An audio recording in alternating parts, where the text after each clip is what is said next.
from Texoma's most watched news. KXII 12 News starts now. Right now at noon, we now have the details on an officer pursuit that led to yesterday's large police presence in Grayson County. Then the impeachment of Oklahoma's Ryan Walters and more redistricting in the Texas have both been called for by officials. We have the details. And how will this foggy weather affect tonight's Boda kickoff? Our First Alert team has the answer. Good afternoon and thanks for joining us for KXII 12 News at noon. I'm Annette Campbell. Yesterday morning, a multi-agency pursuit took troopers and officers on a chase in northwest Grayson County that ended with a man in handcuffs. KXII 12's Olivia Thompson is live in studio with details about why authorities had eyes on him days before the pursuit. That's right. The close watch on 43-year-old Jared Butler came after Sherman police investigators arrived at a shots fired at a home call on Crescent Drive last Saturday. Several shell casings found outside confirmed the home was struck by gunfire. Further questioning revealed Butler and the two residents inside the home knew each other. Sergeant Brandon Hughes with Sherman Police says that's when warrants were drawn up for his arrest and the search was on. On Thursday, other agencies located Butler in the area of Sadler, Texas, and where a vehicle pursuit was initiated. That pursuit ended when Butler crashed out on Dickey Road north of Sadler. He fled into a pasture but was taken into custody a short time later. He's being held on a $270,000 bond. In addition to two assault charges related to the shots fired, Butler faces new charges of evading, deadly conduct, and unlawful possession of a firearm and body armor by a felon. He's being held on a $270,000 bond in the Grayson County Jail. Live in studio, Olivia Thompson, KXII 12. Also new at noon, Texas Governor Greg Abbott has signed the Texas redistricting maps. Now some Republicans want to take it a step further. They want a new special session and another map redrawn. CBS's Austin's Andrew Lamparski is at the Capitol. I want to look at it and find out if the law changing affects the Texas House. Republican State Representative Tony Tinderholt is one of over 30 members to sign his name on this letter to the governor, asking for another 30 days in Austin to look at the Texas House district map. I think that if we do any sort of redistricting at the state level for state seats, I think that it would be done fair and I just want to look at it. The letter cites a federal court decision and new interpretations of the Voting Rights Act as reasons to redraw. Democrats feel there may be other motives. You know, I'm not too surprised, to be perfectly honest. We heard rumblings about it, particularly when we left on our quorum break, almost as retribution for us leaving the state. But not all Republicans are on board either. Kerrville State Representative Wes Verdell says he didn't sign on and is worried about potential repercussions of redrawing the lines. But just some concerns that it may impact Republican members here. Yeah, we've seen when they redistricted, was that 2020 or 2021? When they did that, they pushed some conservatives out of their district. Pat Flavin, a political science professor at Baylor University, says Republicans may be looking to push their luck to reach a supermajority in the House. I think it has probably very little to do with reinterpretation of the Voting Rights Act and instead sort of a new tool that's being used for parties to try to push their advantage. Tinderholt says while he wants it done fairly, he'd like to see Republicans add seats. I think any Republican would, provided we follow the law and we do it ethically and we do it according to the letter of the law. Well, Battle of the Axe is tonight. The big question, how will the weather hold up? Well, meteorologist Briggs is in the First Alert Weather Center with the details for tonight's games. I think it's looking good. I know today's been kind of a gloomy, cool one so far. Very fall-like out there, and it's likely going to stay that way. I don't really see much in the way of that changing. So we will keep some of those temperatures in the 70s, which we'll show you that here in just a little bit. But we're starting off the weekend cool, and then we'll have the rest of your Labor Day forecast here in just a second. And also, is this pattern going to be sticking around? Is it going to transition to more of an an actual fall as opposed to a false one, we will see. But in the meantime, as we head into this rest of this afternoon and evening, you can see that we generally stick around in the 70s, and we'll have the full forecast coming up here in just a little bit. Until then, back to you, Annette. Thanks, Brian. The Ada Police Department and the Bureau of Alcohol, Tobacco, and Firearms are working together to track down 2 burglary suspects. The men seen on your screen are believed to be involved in the recent burglaries at Richardson's Pawn Shop on East Main Street. If you know anything about these men or where they might be, please contact the Ada Police Department. A Collin County man is now behind bars after being sentenced on 7 counts of a wire fraud and a count of money laundering. The Department of Justice says that Samir Sethi reportedly swindled a total of over $4 million. They say Sethi had been running a fraud scheme where he created a joint venture for oil and gas investors, only to spend all of the money himself. An Oklahoma state representative has pled guilty to assault and domestic abuse. Ty Burns will serve a year of probation for the misdemeanor charges. He'll also need to complete a batterer's intervention program. A fiery town hall meeting took place in Durant last night with Oklahoma Congressman Josh Briggs at the helm. KXII-12's Gracie Savage was there.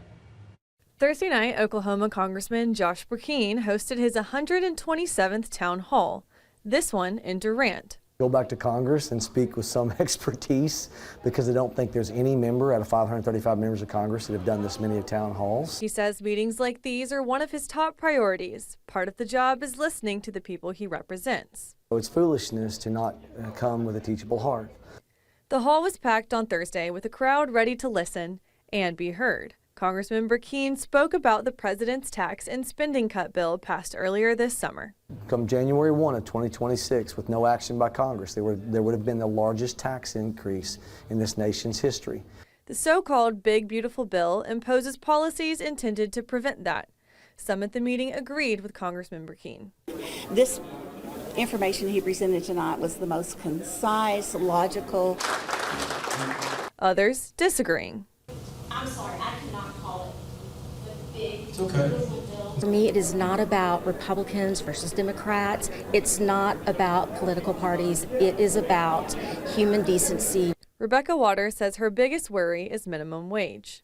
This bill was supposed to help all of us, and it's supposed to unleash this wonderful economic growth and prosperity. But how can that happen if we are still at a minimum wage of $7.25? Briggs says no matter their views, he's glad people are showing up to the town hall meetings. We may disagree, but it doesn't mean I don't care for you as an individual. In Durant, Gracie Savage, KXII-12. State Superintendent Ryan Walters' impeachment was brought up yesterday at an Oklahoma Capitol Education Forum. Walters canceled this month's state school board meeting for the 3rd time in the last year. 4 school board members have sent a letter threatening to go to the state Supreme Court if Walters does not schedule a special meeting soon. This comes as the Oklahoma City District Attorney is still reviewing evidence from last month's controversy when 2 board members reported seeing nude images on a TV in Walters' office. One major Texoma road may soon get a loop to the north. KXII-12's Austin Hedgeroth shows us new details on the project and explains why some residents oppose the idea. Highway 82 runs right through Gainesville, and the traffic is heavy. 82 was just a sleepy road back in the day, 2-lane road, and now it's blossomed. And like a flower in bloom, the road is getting lots of extra attention, particularly from TxDOT. For decades, the agency has searched for a way around the stoplights, accidents, and narrow lanes. Now, they think they've found one. Literally. We're just trying to make sure that we can keep our roads safe, traffic running, commerce running. TxDOT is drafting up plans to build a north loop around Gainesville, but not everyone is pleased. It's not what this town needs. Many Cook County residents are worried about the road gobbling up generational land. They didn't buy land out in the country to have a road right in their front yard. I promise you that. And overlooking emergency response. When you go into the rural areas that they are proposing with this, You are relying heavily and nearly solely in this project on volunteer fire departments that are already overloaded and underfunded. Thursday's meeting was the first step in a long process. Residents told me they hope their voices are heard the whole way through. This is a land grab of the county and of its residents. Play it smart, make 82 work, and it'll flow like it should. There's bigger towns than us, way bigger than us, that flow just fine. In Gainesville, Austin Edgecott, KXII-12. Yesterday in Medill, first responders, family, and community members gathered to honor a beloved police chief. Chief Donnie Rowley died Tuesday after a battle with cancer. He was honored yesterday with a procession. The cars drove up Highway 377 from Crum to Medill. Those close to Rowley are remembering him fondly. Donnie's been doing this for a long time, and it's going to be extremely hard to fill his shoes. It's emotional just to see we knew he knew everybody and a lot of people. He meant a lot to a lot of people. Donnie served 37 years in local law enforcement. He was named interim chief in January of last year before being promoted to chief that October. We'll be right back after.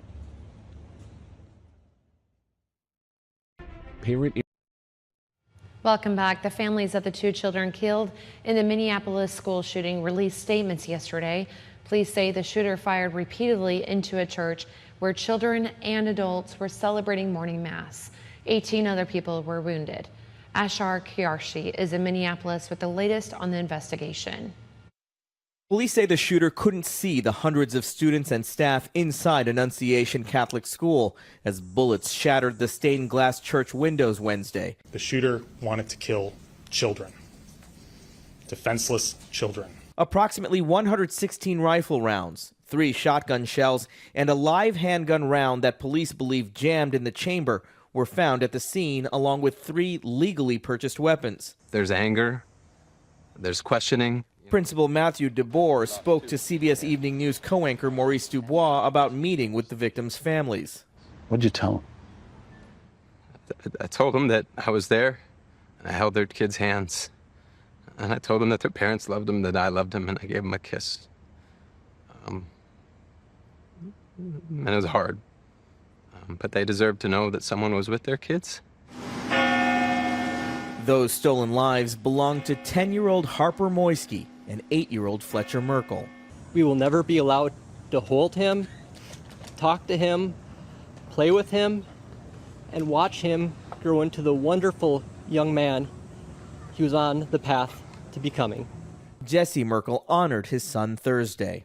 Please remember Fletcher for the person he was and not the act that ended his life. Give your kids an extra hug and kiss today. We love you, Fletcher. You'll always be with us. A senior Minneapolis official briefed on the investigation says investigators are now focused on the shooter's family, spending hours questioning the shooter's mother about possible warning signs. All family members are being interviewed, and those conversations are ongoing. Usher Qureshi, CBS News, Minneapolis. In the aftermath of the devastating school shooting in Minneapolis, there's been a lot of time spent reflecting and focusing on what can be done to prevent similar attacks in the future. First Lady Ms. Trump posted online calling for, quote, preemptive intervention to identify potential shooters. The city's mayor is among those calling for stricter gun laws. Others are reigniting discussions of boosting security presence at schools and houses of worship, a method also referred to as hardening. Hardening is intended to deter bad actors from trying to engage in violence in the first place by sending a message that this site is so secure, you're not going to succeed even if you try to inflict damage. The second goal is to mitigate the impacts of violence if it does erupt. Hardening can mean putting up more walls, installing video cameras, and posting armed officers. And it's a pretty gloomy Friday out there, definitely feeling like fall. It's going to make for a perfect Friday Night Lights forecast. We're going to talk about it after the break. The Kansas City Royals. From the KXII-12 First Alert Weather Center, here's Brian Briggs.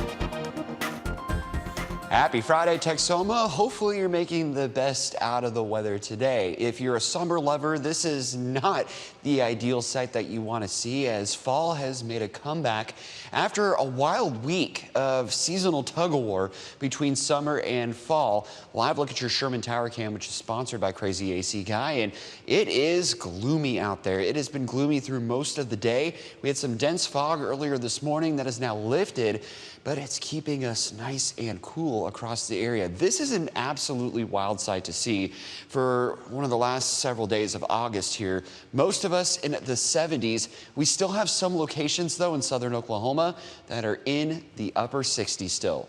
So it could be potentially another record-breaking temperature like what we saw on Tuesday, a record low-high temperature situation. We don't really have a lot of rain to talk about, which is kind of the good news on it, but definitely a fall-like Friday, to say the least. Checking in with Max Radar, we really have not had much through the day. Just a few spotty showers, really kind of tapering off here. The majority of the rain has now pushed away from us, and likely the big story will remain the temperatures as we go through the rest of this afternoon and evening. So notice that we may get a little bit warmer here going forward, but only by about a degree or two. And notice that this does encompass the rest of the afternoon, evening, and in the overnight. So if you have outdoor plans later on this evening, maybe you're going out, and I know there's a lot of folks that are going to be outside tonight, because not only do we have Battle of the Axe, but we also have all the other numerous Friday night lights going on in Texoma. I would say this is an 11 out of 10 forecast. It's going to be very comfortable out there. Cloudy, so you're not going to get sunburned. We're also going to be seeing very little chances for rain. Now, there could be a spotty shower here or there, but really, it's not going to be a huge deal. Could have a few showers as we head into Saturday and Sunday as well, the upcoming Labor Day forecast, but it's the thing. Will be pretty good by the time we get to Monday. So all in all, we're kind of phasing out the rain chances, at least for now, although we've kind of updated them a little bit as we head into that Sunday time frame. Notice we have some green specks on the map for your Saturday here. So again, about a 20 to maybe 30% chance depending on where we're at. And we have upped it a little bit to about a 40% chance for your Sunday. It looks like there could be a wave rolling through the area here. It's still a little bit of a fluid forecast though. So definitely if you have outdoor plans, be sure you're paying attention. But I don't think it'll be necessarily a washout per se, but we will certainly keep an eye on it and keep you updated. Here's a look at your fish and game forecast as well for your Friday, which is sponsored by Blackbeard Marine. So if you're going to be outside, definitely good luck and be safe and definitely enjoy.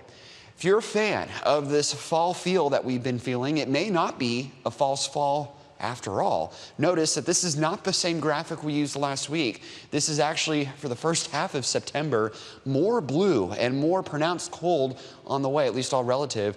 We get another cold front into next week that will bring a renewed sense of that fall air. This one looks a little bit crispier though, because not as much in the way of moisture to go around. So there could be some rain and thunderstorms, yes, with it. But the thing is, it looks like it's going to be more of a temperature drop situation. So here's your 7-day. You can see it. Highs get back into the lower 80s, maybe even potentially into the upper 70s by next weekend.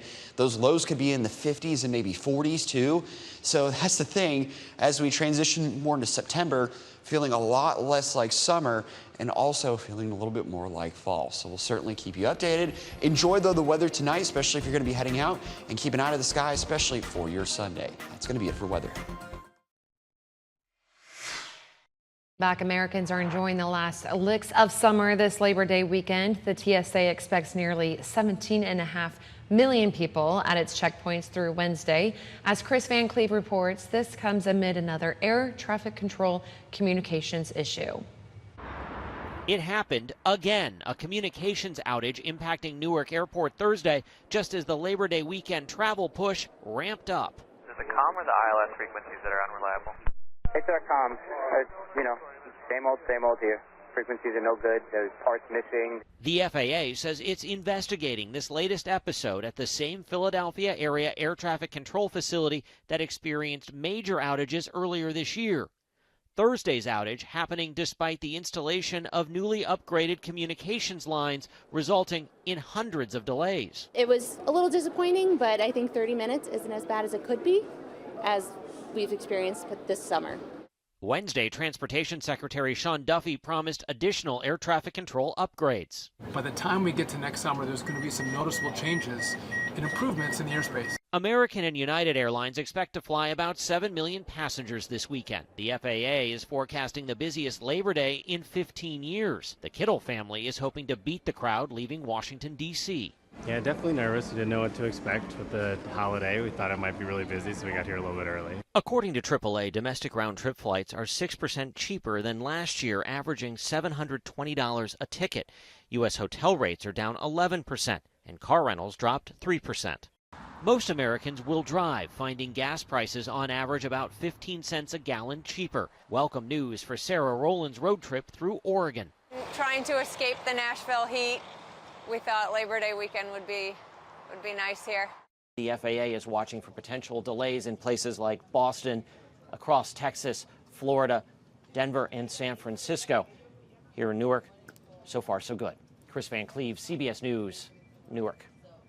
Well, high school sports isn't where the game stops for KXII-12. You've seen the Dallas Cowboys for decades here on KXII, and after adding Dallas Mavericks basketball and Texas Rangers baseball in the past year, we're now adding Dallas Stars hockey. In a deal announced yesterday, KXII will be one of several Gray media stations to show 17 Dallas Stars games this upcoming season.